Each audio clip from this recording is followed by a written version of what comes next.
नमस्कार दोस्तों, स्वागत है आप सभी का online doubt study YouTube channel पर। इस वीडियो में हम बात कर रहे हैं एक बड़ी और लेटेस्ट अपडेट के बारे में जो कि संबंधित है यूपी टीजीटी पीजीटी को लेकर। अगर बात की जाए यूपी टीजीटी की मेरिट के बारे में, मेरिट के साथ साथ कट ऑफ को लेकर, साथ ही साथ अगर बात की जाए टीजीटी में 115 120 प्रश्न सही लेकिन फिर भी चयन नहीं, क्या रही कट ऑफ के साथ साथ हम बात करेंगे डिटेल में। चैनल को सब्सक्राइब करके बेल आइकन को दबा लेना और वीडियो को लाइक कर देना जिससे कि आपको रियल ऑथेंटिक जानकारियों के नोटिफिकेशन ऑनलाइन अडाफर स्टडी यूट्यूब चैनल के माध्यम से मिलते रहें। सीधे शुरुआत करते हैं मुद्दे की और बड़ी अपडेट के साथ जो कि संबंधित है यूपी टीजीटी को लेकर कट ऑफ के बारे में। कट ऑफ के साथ साथ अगर बात की जाए पूरे के पूरे इस मामले को लेकर जो कि आप सभी के लिए उत्तर प्रदेश शिक्षा सेवा चयन आयोग के माध्यम से जारी किया गया है। जैसा कि आप जानते हैं कि टीजीटी को लेकर जो रिजल्ट है घोषित हो चुका है। टीजीटी का रिजल्ट घोषित होने के साथ ही आप सभी ने ऑलमोस्ट सारे के सारे अपने जो रिजल्ट है वो चेक कर लिए होंगे। जिस भी विषय से आप हैं आपको जाकर के डाउनलोड कर लेना है। लेकिन सबसे ज्यादा अगर कोई चर्चा का विषय है, सबसे ज्यादा अगर कोई दिक्कत वाली बात है तो वो है रिजल्ट को लेकर कट ऑफ के बारे में। क्योंकि उत्तर प्रदेश शिक्षा सेवा चयन आयोग के माध्यम से जो रिजल्ट जारी हुआ है उस रिजल्ट के अंदर यहाँ पर जितनी आपकी पद हैं उन पदों के सापेक्ष तकरीबन 1.5 गुना अभ्यर्थियों को सफल घोषित किया गया है। 1.5 गुना अभ्यर्थियों का मतलब ये है कि मान आपके 3,500 के समथिंग पद हैं तो तकरीबन आप पाएंगे 5,200-300 के आसपास आपके जो अभ्यर्थी हैं वो यहाँ सिलेक्ट किए गए हैं। अब ये तो एक मामला है कि यहाँ 1.5 गुना अभ्यर्थियों को बुलाया गया है। लेकिन वही दूसरी तरफ दूसरा मामला है कि अगर आपने ये सारे के सारे रिजल्ट खोल के देखे होंगे, इससे पहले जब भी आपका कोई रिजल्ट आता था टीजीटी पीजीटी को लेकर तो माध्यमिक शिक्षा सेवा चयन बोर्ड क्या करता था कि पहले तो आपका दिखाता था ये वाले रोल नंबर्स हैं और सबसे लास्ट में वो जारी कर देते थे कट ऑफ, जिसमें सभी श्रेणियों की कट ऑफ आपको देखने के लिए मिल जाती थी और सभी विषयों के अंदर ऑलमोस्ट यही देखने के लिए मिलता भी था। अब ये तो कट ऑफ को लेकर सबसे जो मेन चीज थी वो ये थी। लेकिन उत्तर प्रदेश शिक्षा सेवा चयन आयोग के माध्यम से रिजल्ट तो घोषित कर दिए गए लेकिन किसी भी विषय की कोई कट ऑफ अभी तक उन्होंने जारी नहीं की। अब कट ऑफ जब जारी नहीं की है तो सवाल निश्चित तौर पर लाजमी है कि आखिर इतनी ऐसी कट ऑफ क्या गई है कि बड़ी संख्या में ऐसे अभ्यर्थी हैं जो हाई मेरिटोरियस होने के बावजूद भी सिलेक्ट नहीं हुए। मुझे बहुत सारे अभ्यर्थियों ने लगातार कहने की मेल्स भेजे, लगातार बहुत सारे अभ्यर्थी कल रात से ही इसके बारे में जानकारी दे रहे हैं। कुछ अभ्यर्थियों का कहना है कि सर मेरे 124 के समथिंग प्रश्न सही हो रहे हैं, बावजूद इसके उनका कहने की इसमें सिलेक्शन नहीं हुआ। पहला पॉइंट। दूसरा सवाल ये देखने के लिए मिल रहा था कि कुछ अभ्यर्थियों ने यह भी दावा किया कि एक दो अभ्यर्थी ऐसे भी पाए गए कि 120 से लेकर के 124 के बीच में आ रहे हैं।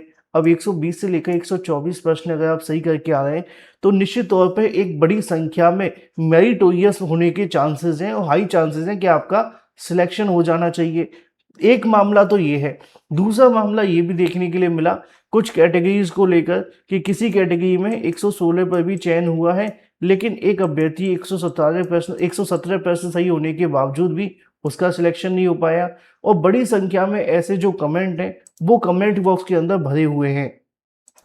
और यहाँ पे मैं आप सभी को दिखाई देता हूँ जो अभ्यर्थियों के माध्यम से मुझे जानकारी दी गई, उस जानकारी के मुताबिक अगर बात की जाए पहले नंबर पे एक अभ्यर्थी का नाम ये है। उनकी तरफ से दी गई जानकारी के मुताबिक उनका कहना है कि बालक वर्ग के अंदर अनुसूचित जाति यानी कि एससी कैटेगरी की बात की जा रही है। ठीक है, 119 पर भी उनका सिलेक्शन नहीं हो पाया है। लेकिन वहीं पर दूसरे अभ्यर्थी का कहना है कि जो 120 में संस्कृत लेकर के आए थे, संस्कृत में एग्जाम देकर के आए थे, 120 प्रश्न सही है लेकिन उनका भी नहीं हो पाया है। तो 115 से लेकर के 120 और 120 से लेकर के 24 वाले अभ्यर्थी भी परेशान है। यहाँ पर लिखा हुआ है ईडब्ल्यूएस के अंदर 119 पे इनका सिलेक्शन नहीं हो पाया।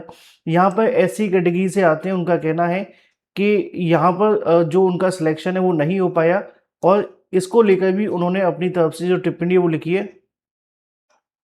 ठीक है, इनकी जो चीजें हैं उनका कहना है कि ऐसी में आते हैं 119 उनका सही हुआ हिंदी में लेकिन बावजूद इसके उनका सही नहीं हुआ, उनका सिलेक्शन नहीं हुआ। सॉरी, आगे लिखा हुआ है कि सर मैंने ऑफिशियल आंसर की मिलाया था, संस्कृत बालिका को लेकर लिखा हुआ है कि ईडब्ल्यूएस में 121 था लेकिन उनका भी नहीं हुआ। आगे लिखा हुआ है कि 118 था ईडब्ल्यूएस में लेकिन उनका भी सिलेक्शन नहीं हुआ।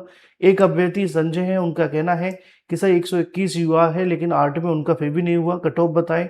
एक आपके यहाँ पे ऐसे अभ्यर्थी का भी कमेंट है, उनका कहना है कि 125 आउट ऑफ 124 है, लेकिन उनका सिलेक्शन नहीं हुआ।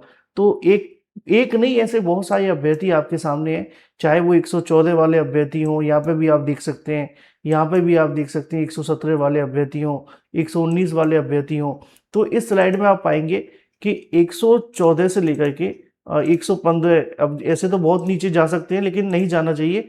एक लिमिट तक देखा जाए तो बड़ी संख्या में ऐसे कैंडिडेट हैं जो बड़ी अच्छे खासे क्वेश्चन सही करके आए थे, लेकिन बावजूद इसके उनका जो सिलेक्शन है वो नहीं हो पाया था, और इसको लेकर कहीं ना कहीं जो सवाल है वो खड़े हो गए। अब ये सवाल देखने के लिए मिल रहा है कि अगर इतने पर भी सिलेक्शन नहीं हुआ तो कट ऑफ क्या रही, कट ऑफ कितनी रही, क्या कोई ऐसी कट ऑफ गई जो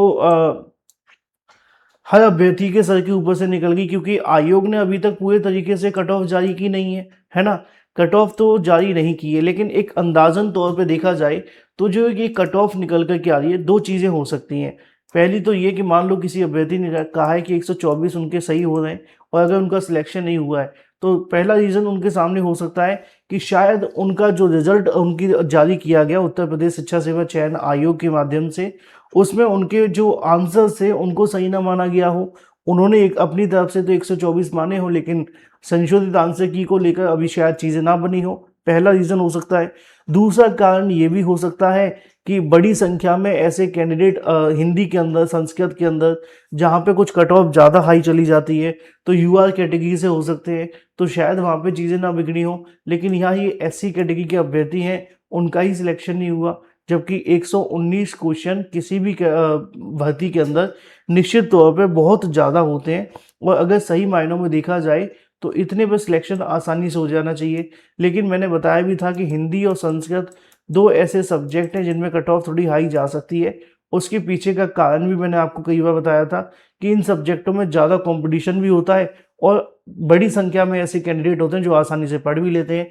तो ये सारी की सारी चीज़ें देखने के लिए मिल रही थी। अब फिलहाल मामला आप सभी के सामने पूरे तरीके से क्लियर है कि जो आपका रिजल्ट है और टीजीटी को लेकर वो तो अभी आ गया है, लेकिन कट ऑफ अभी नहीं आई है।